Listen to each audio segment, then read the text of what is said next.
So we're going to click More. So within the My Account screen, it's going to be everything to do with your subscription. It's also going to have a lot of your personal information and stuff like that, but it doesn't really affect your experience within the app. Settings is the first place we want to go, and just make sure it's all set up correctly. So the Hugo tone, we have cheery, neutral, and drill sergeant. And this is basically how Hugo is going to communicate with you. So drill sergeant is dark humor. So turn it on, you're going to get a little warning. I'm going to leave it on cheery for me. Hugo tip is just stuff that Hugo is going to send you in the app. Automatic replan. Now I keep this turned off. It's up to you whether you leave it on. I leave it off because as a coach of over 10 years, I have the experience to know when I should be changing my training or not. If you don't, leave it on. Hugo's going to replan when Hugo realizes or notices that there's enough variation or difference to what you're completing versus what is planned to change. And then the rest of this is plan activity, weekly, and phase feedback. Again, I showed you the weekly feedback in the chat with Hugo, just an example. And I mentioned the fatigue detection model. Having this one on is making sure that Hugo is going to let you know when Hugo thinks you need to take a day off. General settings, so coming into this, your preferred system of measurement, imperial metric, privacy distance. Now this is where we hide the first 200 yards for me from your data if you're sharing it within the app, within groups, or on your social. So if you want to hide a longer amount, you can put up to a mile. And just make sure that nobody can see your start and end point for up to a mile. Here you have the language options, so we can change through all of these. More to come soon. Those are the ones we have right now. And then, of course, notifications.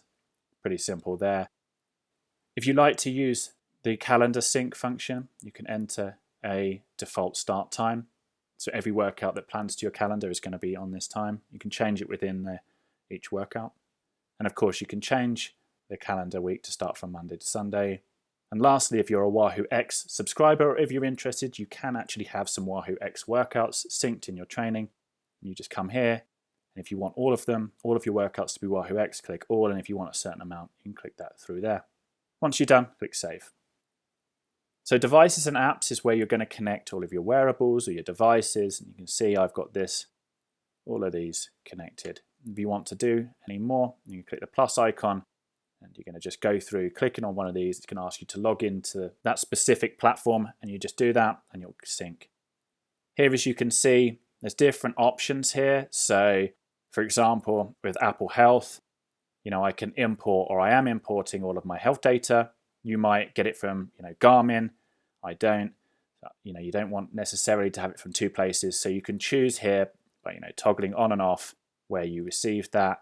And similarly, you can toggle on and off where you receive data from too. So as you can see, Garmin, I export my data so I can complete my workouts on Garmin, Wahoo, Apple Health, and Zwift on my connections. You could do it there.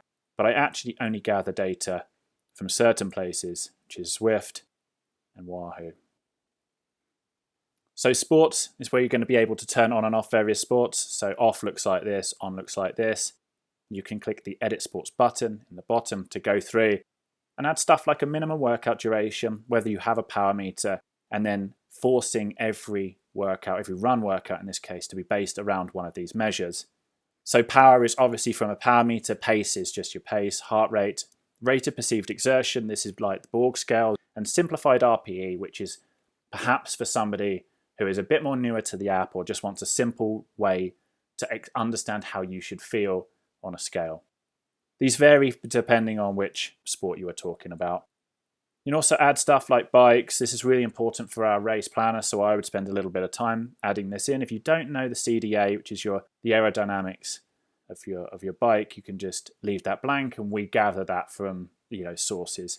Weight's kind of important, so if you do know your weight of the bike, that is, add that there too. So coach, obviously I haven't got a coach, but if you did want to search for a human coach, you can click the plus icon in the coach bit, fill this information out and search for a coach to your liking.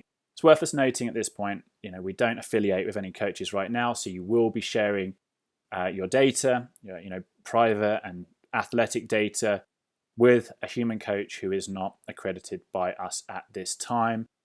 and you will probably have to pay them additional fee. So here's the workout library where you can search for a workout.